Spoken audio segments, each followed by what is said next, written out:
পুরো সংবাদে শুরুতে ব্রিটেন প্রসঙ্গ। বেতন সংক্রান্ত আলোচনা না হলে ইংল্যান্ডে 18 এবং 19 জানুয়ারি নার্সরা আবারও ধর্মঘটে যাবে বলে জানিয়েছে royal college of nursing. Union জানিয়েছে আগের চেয়ে বেশি হাসপাতালের ট্রাস্টের নার্সরা নতুন বছরের ধর্মঘটের কর্মকাণ্ডে যুক্ত হবেন। এদিকে জিএমবি ইউনিয়ন 28 ডিসেম্বর ইংল্যান্ড এবং ওয়েলসে পরিকল্পিত অ্যাম্বুলেন্স ধর্মঘটের দ্বিতীয় দিন প্রত্যাহার করেছে। তবে তারা 11 জানুয়ারি একটি নতুন সমন্বিত ওয়াকআউট ঘোষণা করেছে। এর আগে গত 15 এবং 20 ডিসেম্বর ইংল্যান্ড, ওয়েলস এবং উত্তর আয়ারল্যান্ডে 2 দিনের নার্স ধর্মঘট অনুষ্ঠিত হয়েছিল, যার ফলে 40,000-এরও বেশি রোগী অ্যাপয়েন্টমেন্ট এবং পদ্ধতিগুলি পুনর্নির্ধারিত করা হয়েছে। RCN এর প্রধান প্যাট কুলেন বলেছেন, ইউনিয়নের কাছে জানুয়ারিতে ধর্মঘটের ব্যবস্থা করা ছাড়া কোনো বিকল্প নেই। তবে ট্রেড ইউনিয়ন আইন অনুযায়ী নার্সরা গুরুতর অসুস্থ রোগীদের সেবা দিয়ে যাবে। কেমোথেরাপি এবং কিডনি ডায়ালাইসিস অব্যাহত থাকবে। এছাড়া যেসব রোগী ইনসেন্টিভ কেয়ারে আছেন তাদের সেবা দেওয়া হবে। এদিকে ব্রিটিশ সরকার জানিয়ে দিয়েছে 19% বেতন বাড়ানোর দাবি পূরণ করা সম্ভব নয়। খ্রিস্ট ধর্মের সবচেয়ে বড় উৎসব ক্রিসমাস ডে। যিশুর আগমনে বিশ্বজুড়ে ছড়িয়ে পড়েছিল শান্তির বাণী। যিশুর স্মরণে এবং নতুন বছরকে বরণ করে নিতে প্রতি বছরের মতো এবারও লিসবনকে সাজিয়ে তোলা হয়েছে নতুন আঙ্গিকে। বিস্তারিত আমাদের পর্তুগাল প্রতিনিধি শাহ মোহাম্মদ তানভীর আহমেদের প্রতিবেদনে। বড়দিন এবং নতুন বছরকে বরণ করে নিতে প্রতি বছরের মতেও এবারও সাগরকন্যার দেশ পর্তুগালকে সাজানো হয়েছে অনেকটা ভিন্ন আঙ্গিকে। প্রিয়জনদের জন্য উপহার সামগ্রী কেনা থেকে শুরু করে ধর্মীয় রীতি অনুযায়ী উদযাপনের বিষয়গুলো নিয়ে মনোযোগী খ্রিস্ট ধর্মাবলম্বী পর্তুগিজরা। লিসবন সহ পর্তুগালের বিভিন্ন সিটিতে গড়ে উঠেছে উৎসবমুখর অস্থায়ী মেলা। পাশাপাশি আলোকসজ্জায় সজ্জিত হয়েছে ক্রিসমাস ট্রি। এদিকে শীতের মৌসুমে প্রবাসী বাংলাদেশিরা বড়দিনকে সামনে রেখে তাদের ব্যবসার প্রসার ঘটিয়েছেন। তারা মনে করেন গত বছরের তুলনায় এবছর বেচাকেনা অনেকটাই ভালো হবে। এবং পর্তুগিজদের পাশাপাশি আমরা প্রবাসী যারা বাংলাদেশিরা আছি সবাই এই সৌন্দর্যটা উপভোগ করি। পর্তুগাল সহ যারা ইউরোপের বিভিন্ন দেশ তাদের বড়দিন এবং নববর্ষকে কেন্দ্র করে পুরা ডিসেম্বর মাসকে তারা সম্পূর্ণ শহরকে আলোকসজ্জাময় করে তোলে এবং তারা সাজিয়ে তোলে নতুন করে। আর যারা পর্যটক আছে তারাও এইটা দেখে খুবই আনন্দ পায় এবং আমরা যারা প্রবাসী বাংলাদেশি আছি তাদের সাথে এই উৎসবটা আমরা সমানভাবে ভাগাভাগি করে নিচ্ছি। আসলে আমি পর্তুগাল 1 বছর ধরে আছি। তারা ক্রিসমাস উপলক্ষে এই জিনিস লাইটিংটা খুব সুন্দর করে সাজায়, আমরা বাঙালি ভাইরা উপভোগ করি। তবে ইউরোপের অন্যান্য দেশগুলোর মতো পর্তুগালেও ইউক্রেন যুদ্ধে আলোকসজ্জা সীমিত করা হয়েছে।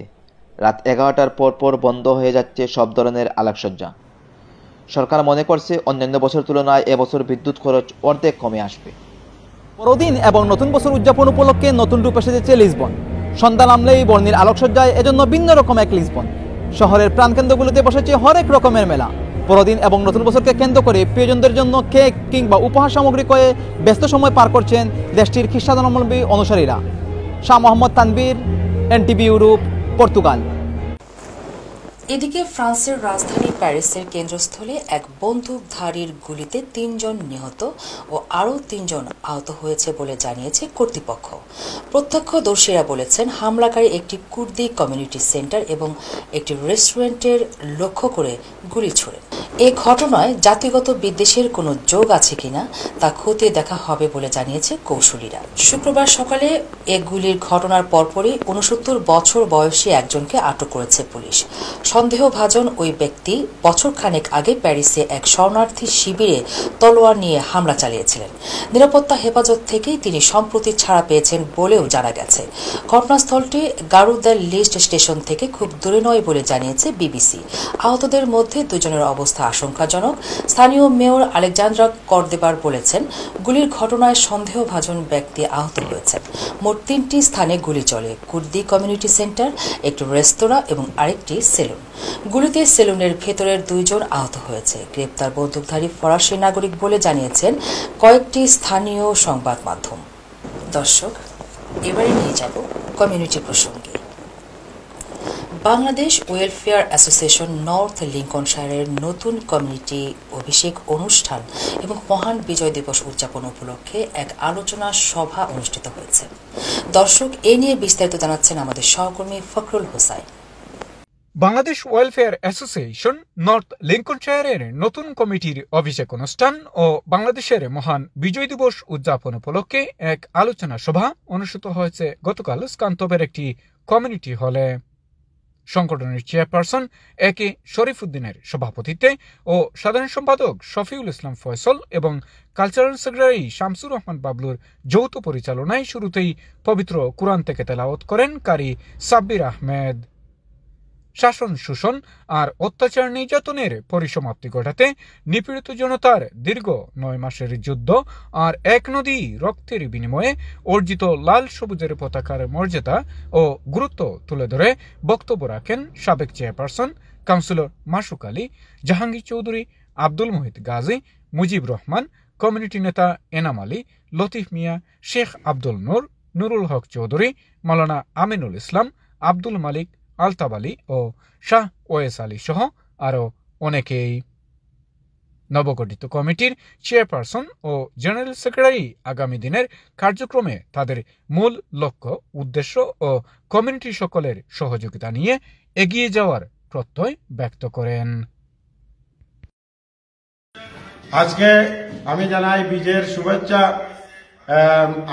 আমাকে যে নির্বাচিত করেছেন আপনারা, আমি যেন আমার দায়িত্ব যথাযথভাবে পালন করতে পারি, আমি আপনাদের কাছে দোয়া চাই। On behalf of Bangladesh Welfare Association, I would like to thank you, all of you, for coming here today. Alhamdulillah, it was a great program and the attendance was really good. আমি ধন্যবাদ জানাচ্ছি বাংলাদেশের বাংলাদেশের সকল community নেতৃবৃন্দকে যারা আজকে উপস্থিত হয়েছেন। আমরা আপনাদের সহযোগিতা কামনা করছি। আশা করছি আপনারা আগামীতেও আমাদের সাথে থাকবেন। আমাদের 2 বছর আমরা যাতে কমিটির জন্য কাজ করতে পারি, আপনাদের সহযোগিতা কামনা করছি। সবাইকে বিজয়ের শুভেচ্ছা। স্কান্তব থেকে Fakhrul Hossain, NTV, Europe news. Bangladesh সমিতি ইতালির সভাপতি আফতাব বেপারীর মায়ের মৃত্যুতে ইতালি আওয়ামী লীগ মরহুমার রুহের মাগফিরাত কামনায় দোয়া মাহফিল এবং বিশেষ মোনাজাতের আয়োজন করেছে। আমাদের ইতালি ব্যুরো প্রধান মোহাম্মদ আফজাল হোসেন রোমান জানান, গতকাল বাদ এশা রাজধানীর রোমের স্থানীয় একটি মসজিদে আয়োজিত এই মিলাদ এবং দোয়া মাহফিলে উপস্থিত ছিলেন ইতালি আওয়ামী লীগের সম্মেলন প্রস্তুতির কমিটির আহ্বায়ক GM কিবরিয়া, প্রধান নির্বাচন কমিশনার KM লোকমান হোসেন, প্রথম যুগ্ম সাধারণ সম্পাদক MA রব মিন্টু, সহসভাপতি সর্দার লুৎফর রহমান, সাবেক ভারপ্রাপ্ত সভাপতি আব্দুর রব ফকির, সাবেক সহসভাপতি নজরুল ইসলাম মাঝি, হাজী মোহাম্মদ জসিমউদ্দিন, শাহ আলম, যুবলীগের ভারপ্রাপ্ত সাধারণ সম্পাদক এনায়েত করিম সহ বিভিন্ন রাজনৈতিক ও সামাজিক সংগঠনের নেতাকর্মী। এছাড়াও মরহুমার আত্মীয় স্বজনরাও এ সময় উপস্থিত ছিলেন। তারা আফতাব বেপারীর মায়ের বিদেহী আত্মার শান্তির কামনা করে বিশেষ দোয়া ও মোনাজাত করেন। প্রবাসী বাংলাদেশিদের আইনি পরামর্শ এবং সহায়তা দেওয়ার লক্ষ্যে ইতালির রাজধানী রোমে যাত্রা শুরু করেছে বাংলাদেশি মালিকানাধীন প্রতিষ্ঠান বিডি টালি। প্রতিষ্ঠানের স্বত্বাধিকারী মোহাম্মদ মাসুদুল আলম জানান, ব্যবসা নয়, প্রবাসী বাংলাদেশিদের সেবা করাই আমার মূল লক্ষ্য। আরও জানাচ্ছেন আমাদের ইতালি ব্যুরো প্রধান মোহাম্মদ আফজাল হোসেন রোমান। ইতালির রাজধানী রোমে প্রবাসী বাংলাদেশিদের চাহিদার কথা বিবেচনা করে মোহাম্মদ মাসুদুল আলম বাঙালি অধ্যুষিত এলাকা তুস্কলানায় আইনি পরামর্শ এবং মানি ট্রান্সফার সার্ভিস চালু করেছেন। প্রতিষ্ঠানের কার্যালয়ে মিলাদ ও দোয়া মাহফিলের মাধ্যমে আনুষ্ঠানিকভাবে এই প্রতিষ্ঠানের উদ্বোধন করা হয়। উদ্বোধনী অনুষ্ঠানে স্থানীয় প্রবাসী বাংলাদেশী সহ ইতালিয়ান নাগরিকও উপস্থিত ছিলেন। মাসুদুল আলম এবং তার সহধর্মিণী আনিকা মাহমুদ সহ আমন্ত্রিত অতিথিরা ফিতা কেটে উদ্বোধন করেন তাদের নতুন প্রতিষ্ঠান বিডি টালি। প্রতিষ্ঠানের স্বত্বাধিকারী মাসুদুল আলম জানান, এই এলাকায় বিপুল সংখ্যক প্রবাসী বাংলাদেশীর বসবাস। তারা নানা ধরনের আইনি সমস্যার সম্মুখীন হন। এই সমস্যাগুলো সমাধানে আমাদের ভূমিকা থাকবে। পাশাপাশি মানি ট্রান্সফার, বিমান টিকিট সহ আরও বেশ কিছু প্রয়োজনীয় সার্ভিস দেওয়া হবে এই প্রতিষ্ঠানের মাধ্যমে। এখানে মূলত একটি সেবাদানকারী প্রতিষ্ঠান। এখানে কাপ সার্ভিস, ফিজিক্যাল সার্ভিস সহ আমাদের প্রয়োজনীয় যে জিনিসগুলো বাংলাদেশের, সেখানে ticketing, air ticketing, money transfer এবং অন্যান্য আরও বিকারিকা অনলাইন, পাগামেন্টো বোল্লেটে সহ যাবতীয় সার্ভিসগুলো থাকবে। অনুষ্ঠানে আগত অতিথিরা এই প্রতিষ্ঠানের শুভকামনা করেছেন। ইতালীয়রা এই প্রতিষ্ঠানের সাফল্য কামনা করে বলেছেন তারা খুবই খুশি, কারণ প্রবাসী বাংলাদেশিরা এখান থেকে নানা ধরনের সেবা গ্রহণ করতে পারবে।